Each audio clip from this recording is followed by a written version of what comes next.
Glória a Deus. Meus queridos irmãos, neste momento nós vamos receber, para nos trazer uma reflexão, pastor Erivaldo de Jesus. Ele é pastor do Ministério do Belém, conferencista, é o pastor editor da Bíblia de Estudo Pentecostal, agora é também radialista com o programa Inteligência Bíblica de segunda, vou fazer a propaganda, de segunda a sexta às 17 horas pela Rádio Musical FM.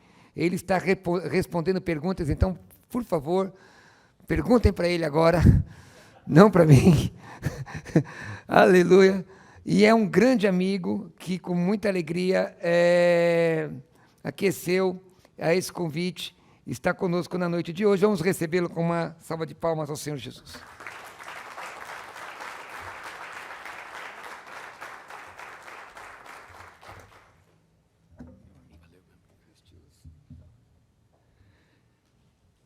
Quero cumprimentar ao plenário com a paz do Senhor Jesus Cristo e me dirigir nesse momento à nobre secretária da Mulher, Sonária Fernandes, e louvar a Deus por sua vida e por tudo que está fazendo em defesa da mulher no estado de São Paulo, e também cumprimentar o vereador Jorge Wilson, todas as autoridades eclesiásticas, líderes, pastores que aqui estão.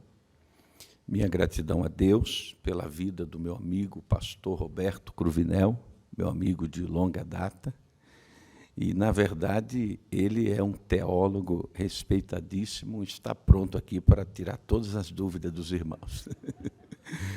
E dizer para vocês, da minha alegria também, que está me acompanhando ali, minha esposa Cristiane, e o meu filho mais novo, Kevin de Jesus. Queridos, é uma alegria estar participando desse encontro de lideranças em defesa da vida e trazer para vocês uma reflexão e também, antes, agradecer a Deus pela vida do pastor e cantor Silas Furtado, que aqueles louvores dele relembrou a nossa juventude, não é verdade? Quando a gente era ainda solteiro, a gente via muito esses louvores, não é à toa que ele já tem 60 anos, como ele mesmo disse. Então, tem aí uma história de vida louvando o nome do Senhor. Gostaria que todos vocês, antes de se assentarem, trazer um texto com base na Bíblia Sagrada. Nós sabemos perfeitamente que nós estamos em um plenário público, que é a Câmara Municipal de São Paulo, e, pelo fato de vivermos numa sociedade cristã, né, o mundo ocidental tem as suas raízes judaico-cristãs, e a Bíblia é hoje um livro universal. Ela é fonte de consulta de todas as pessoas, e não só de cristãos, como também de todas as demais religiões. A Bíblia é um livro de sabedoria, e todos consultam os seus preciosos ensinamentos, e eu quero chamar a atenção de vocês para uma leitura no livro de Atos dos Apóstolos, capítulo 23, versículos 20 e Atos 17, versículos 24 até o 28. Atos dos Apóstolos, capítulo 17, verso 24 até o 28. Os que já encontraram, pode dizer amém? Amém. Está escrito: o Deus que fez o mundo e tudo que nele há, sendo o Senhor do céu e da terra, não habita em templos feitos por mãos de homens, nem tampouco é servido por mãos de homens, como que necessitando de alguma coisa, pois Ele mesmo é quem dá a todos a vida, a respiração e todas as coisas. E de um só fez toda a geração dos homens para habitar sobre a face da terra, determinando os tempos já dantes ordenados e os limites da sua habitação, para que buscassem ao Senhor, se porventura tateando pudesse achar, ainda que não está longe de cada um de nós, porque nele vivemos e nos movemos e existimos, como também alguns dos vossos poetas disseram, pois somos também sua geração. Podeis assentar-se. Queridos e amados irmãos, pessoas distintas que estão neste momento, nesse plenário, participando deste encontro de lideranças em defesa da vida, nós já ouvimos, neste momento, muitas pessoas que falaram, que me antecederam, e fizeram seus discursos brilhantes em defesa da vida. E, exatamente, esse encontro de lideranças é para marcar exatamente a nossa presença neste lugar público, mostrando que nós somos em defesa da vida e da família. E, quando falamos em vida, sem dúvida alguma, esse é um dos direitos fundamentais, e o primeiro da lista dos direitos fundamentais, garantidos pela nossa própria Constituição Federal, no seu artigo 5º, que enumera ali 5 direitos fundamentais que você pode abrir a palma da sua mão e gravar bem esses 5 direitos fundamentais. E o primeiro deles é o direito à vida, o segundo é o direito à liberdade, o terceiro é o direito à igualdade, o quarto é o direito à segurança e o quinto é o direito à propriedade. Então, perceba que dos direitos fundamentais, a vida aparece em primeiro lugar.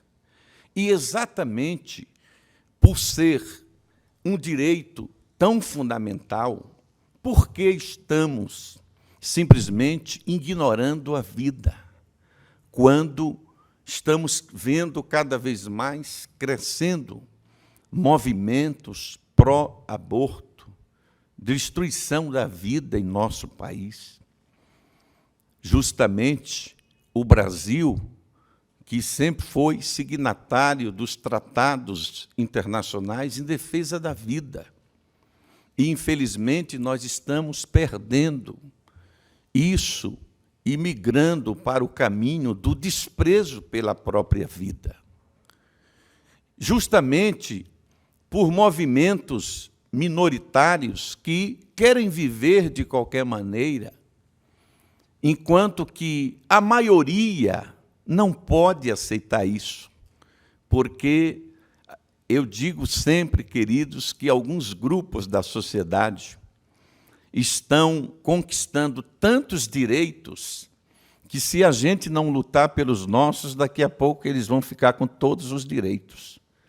Veja que eu vi recentemente um ex-ministro aposentado do Supremo Tribunal de Justiça dizendo que, por exemplo, existe um grupo, e nós não estamos aqui para criminalizar ninguém por sua opção sexual, mas palavras dele, ele disse assim, os homossexuais estão conseguindo tantos direitos que os heterossexuais daqui a pouco vão ter que lutar pelos seus direitos, porque eles estão ficando com todos os direitos.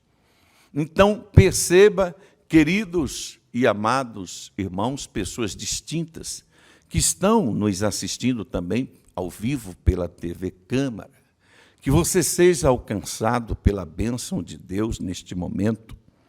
E nós lemos um texto bíblico em Atos dos Apóstolos, capítulo 17, versículo 24 ao 28, que mostra o momento em que o apóstolo Paulo, um dos homens mais eruditos da época, Paulo era um dos homens mais competentes do seu tempo, dominava as 3 maiores culturas da época, a cultura grega, a cultura judaica e a cultura romana.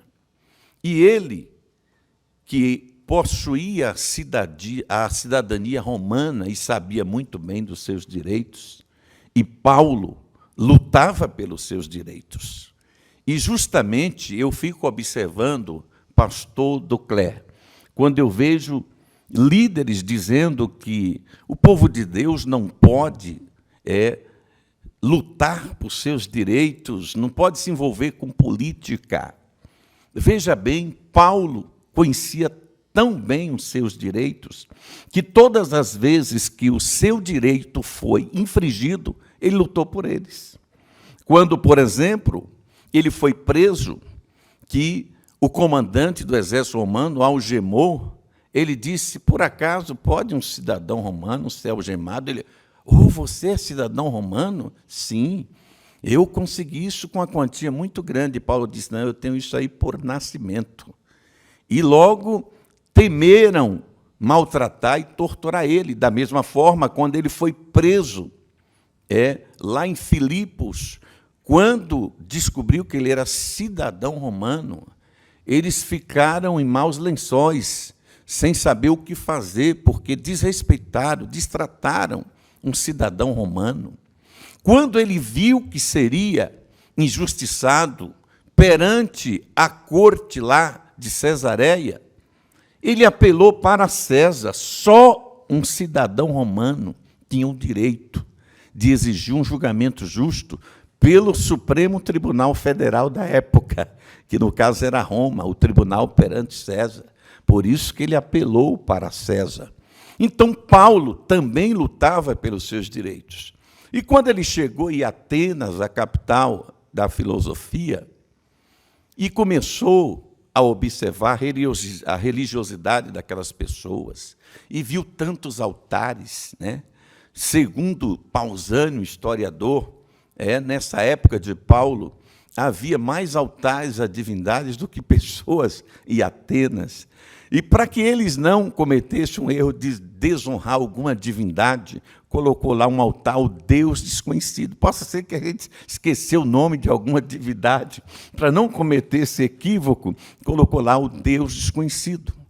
Paulo, quando observou aquilo, foi o gancho que ele achou para introduzir a sua reflexão. E ele começou a pregar ali na capital da filosofia, e o seu discurso logo chamou a atenção de duas escolas de filósofos, os epicureus e estoicos, e se interessaram pela sabedoria de Paulo e levou ele para o Areópago de Atenas, que era uma tribuna respeitadíssima que se decidia as questões da cidade e só discursava ali os famosos mestres da oratória.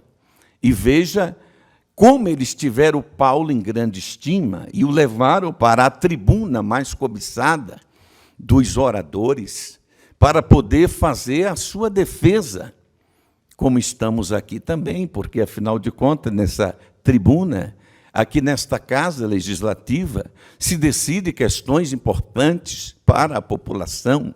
E aqui estamos, todos nós, em defesa da vida, marcando a nossa posição. E louvamos a Deus por representantes cristãos que proporciona esse momento e essa liberdade que aqui estamos de defender a vida. E Paulo defendeu o seu discurso dizendo, olha, eu vejo que vocês são religiosos, mas passando dos votos altares, eu vi um altar ao Deus desconhecido. Olha, é esse Deus desconhecido que eu quero anunciar para vocês. O Deus que criou os céus e a terra. O Deus que a todos dá a vida, a respiração e tudo mais. Paulo mostrou que em Deus está a fonte da vida. Se você está aqui respirando, agradeça a Deus, porque é Ele que dá a vida, a respiração e tudo mais. Nós atravessamos aí um período dramático da pandemia, quando nós sabemos o quanto custou respirar. A própria imprensa mostrou um homem milionário que ficou entubado. E quando ele saiu daquele hospital, que ele foi pagar a conta, um valor astronômico, por tantos dias que ele passou na UTI. E quando ele saiu daquele aparelho, ele olhou para o céu e disse: obrigado, meu Deus, porque eu venho todos esses anos respirando gratuitamente. E olha, por passar alguns dias dependendo de uma respiração mecânica, artificial, um aparelho, olha que fortuna eu estou gastando. Você já parou para agradecer a Deus por estar respirando? Isso aí não te custa nada, foi Deus que te deu a vida. Porque Paulo diz que é Deus que nos dá a respiração, a vida e tudo mais. Mas o que é a vida, queridos e amados irmãos? Veja bem, a vida é, sem dúvida alguma, um dos bens mais preciosos que Deus deu ao homem. E ele é a fonte da vida. Claro, existem várias correntes que vão querer apresentar outras fontes de vida. Atualmente, nós temos aí nas escolas várias teorias que tentam explicar a origem da vida, né? Temos o criacionismo, temos o evolucionismo e tantas outras teorias aí que alguns dizem que a vida se originou de outros planetas, né?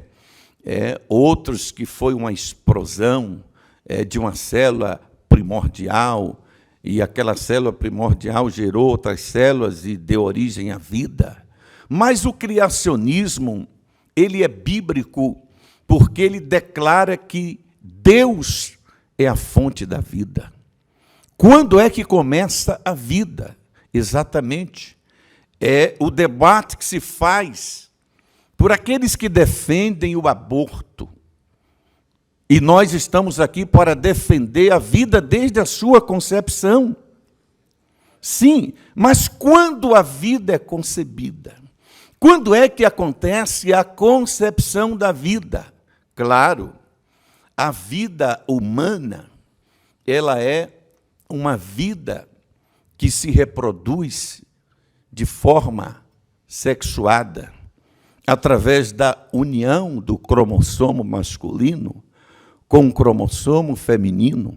E quando se inicia, então, a concepção? Quando há essa união do gameta masculino com o gameta feminino. Ora, aí vêm os doutrinadores do direito para delimitar, então, quando há essa concepção. E eles dividem essa concepção em três correntes.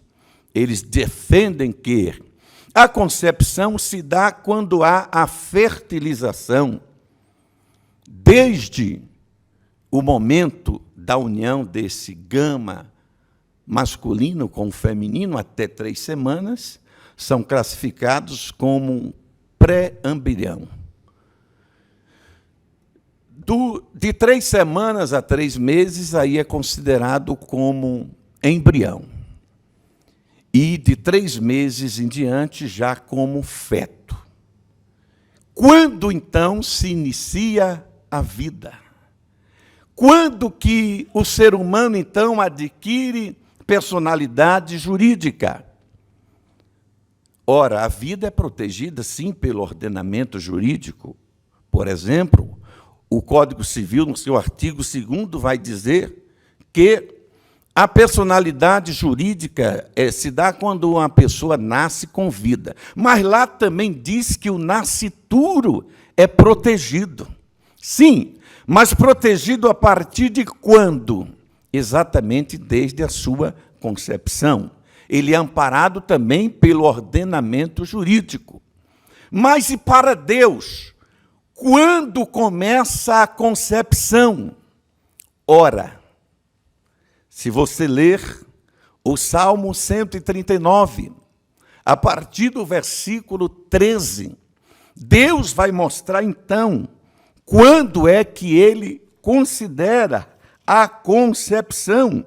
Olha que coisa extraordinária, que pérola que a palavra de Deus vai trazer aqui no Salmo 139, a partir do versículo de número 13.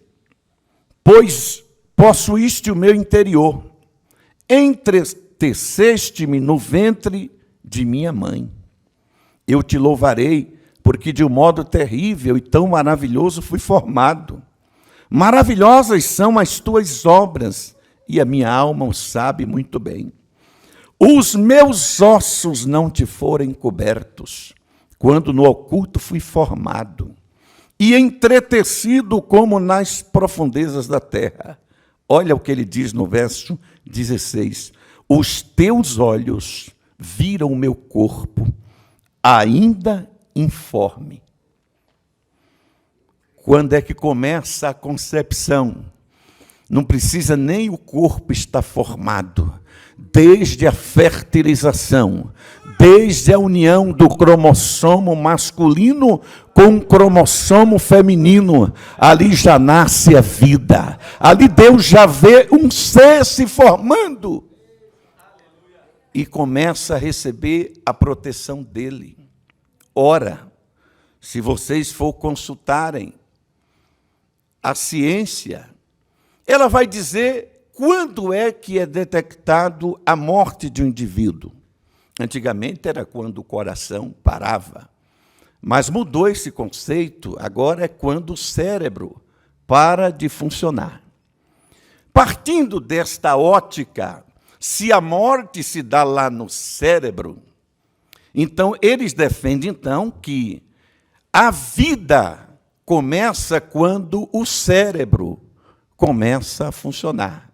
Será até que o filósofo Descartes, quando ele diz penso, logo existo, ele não estava se referindo ao início da atividade cerebral. Ora, se a vida termina com o cérebro parando, deve também começar quando ele começa a funcionar. E quando ele começa a funcionar, exatamente, é o momento que Deus sopra o fôlego de vida. Porque em Gênesis 2:7 diz, e formou o Senhor Deus o homem do pó da terra, e soprou nas suas narinas o fôlego de vida, e ele se tornou alma vivente. Então, há algumas correntes que dizem que exatamente a alma inicia naquele momento da fertilização, quando o cérebro começa a raciocinar, ali se inicia o fôlego de Deus. E quando Deus soprou esse fôlego de vida, em que o ser humano passou a ser alma vivente, você carrega dentro de você uma partícula de Deus. Você possui o DNA de Deus. Acredite nisso. E exatamente por isso que nós estamos aqui em defesa da vida, porque é Deus que a todos dá a vida, a respiração e muito mais. Aliás, queridos e amados irmãos e pessoas distintas, nós devemos celebrar tanto a vida, desde a sua concepção, que Deus nos observa ainda nesta fase, pela sua presciência, onisciência. Olha o que ele diz lá para o profeta Jeremias, no capítulo 1, versículo 5. Antes que te formasse no ventre, eu te chamei. Antes que nascesse da tua mãe, as nações te dei por profeta. Você que está aqui esta tarde, quando você ainda era um embrião, Deus já te viu e já te escolheu. E por isso você está aqui. E muitos esquecem, os abortistas, que quando resolvem impedir a continuação do feto até a sua formação, seu nascimento, eles pensam que têm o direito simplesmente de cortar ali a existência de alguém. Não, não tem um direito.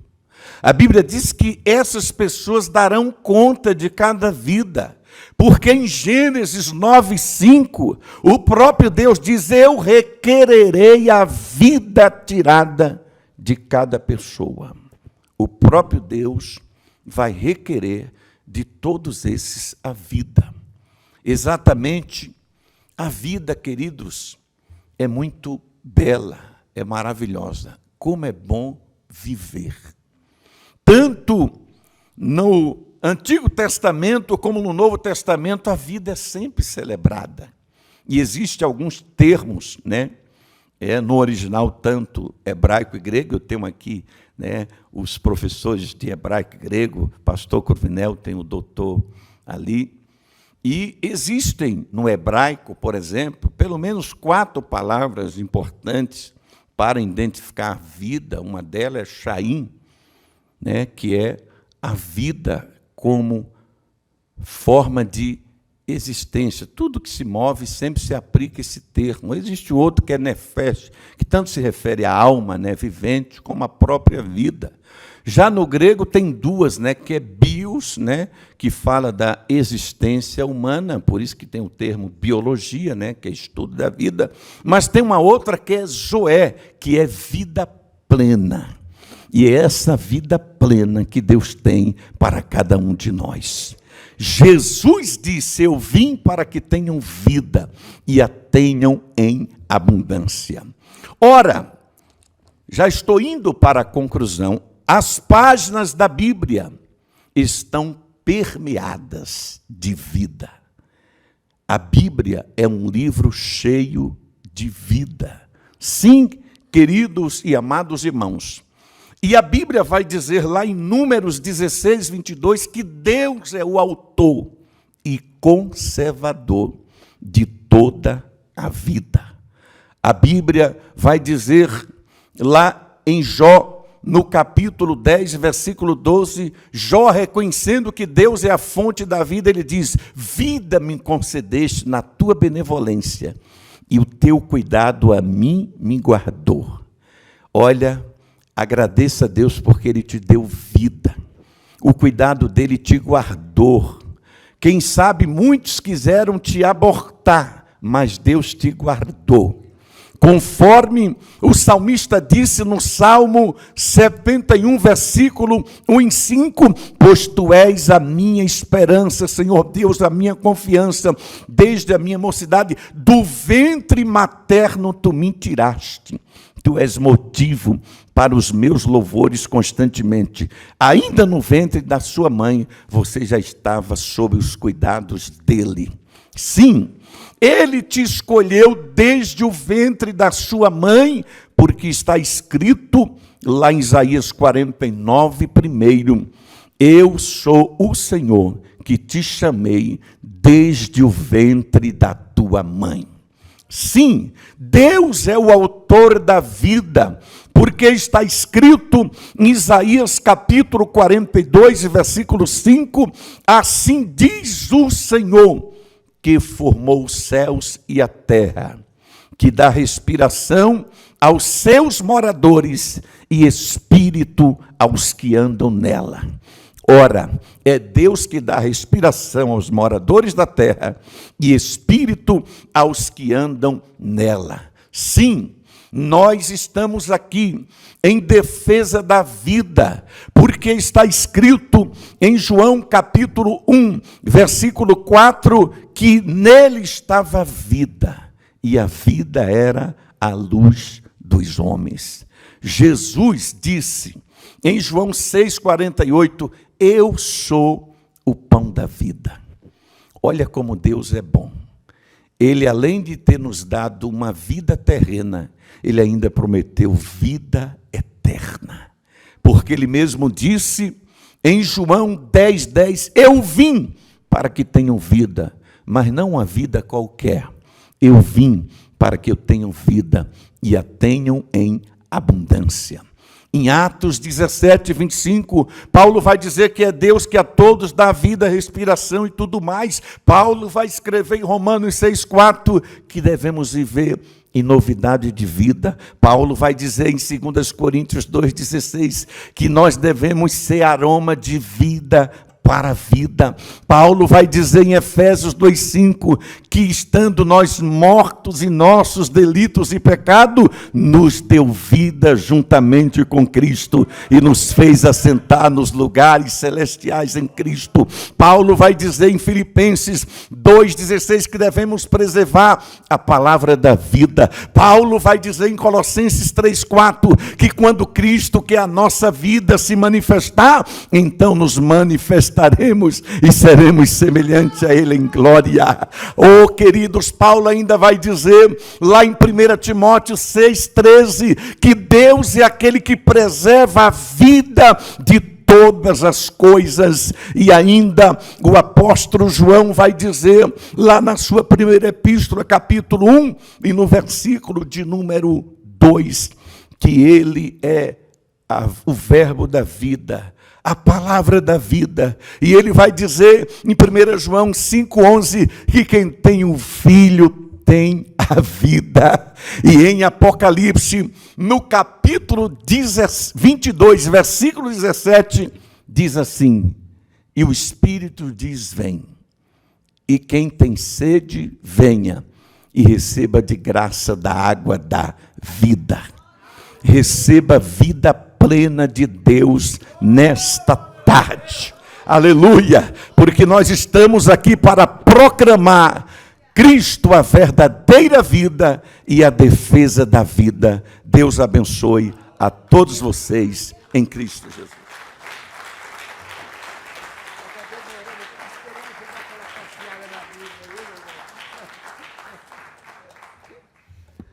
Seja glorificado o nome do Senhor.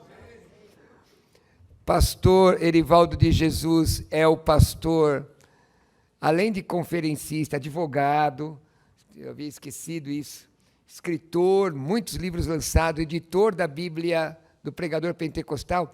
Pastor Erivaldo, eu estava esperando, porque eu te conheço há mais de 20 anos, você fazer o passeio na Bíblia com a palavra vida. Falei, será que não vai chegar? O tempo passa, mas a unção continua a mesma. Não envelhece a unção, meu amigo. Então acompanhe de segunda a sexta na Musical FM, às 17 horas, o Inteligência Bíblica, com o pastor Erivaldo de Jesus, e perguntem a ele. Perguntem a ele.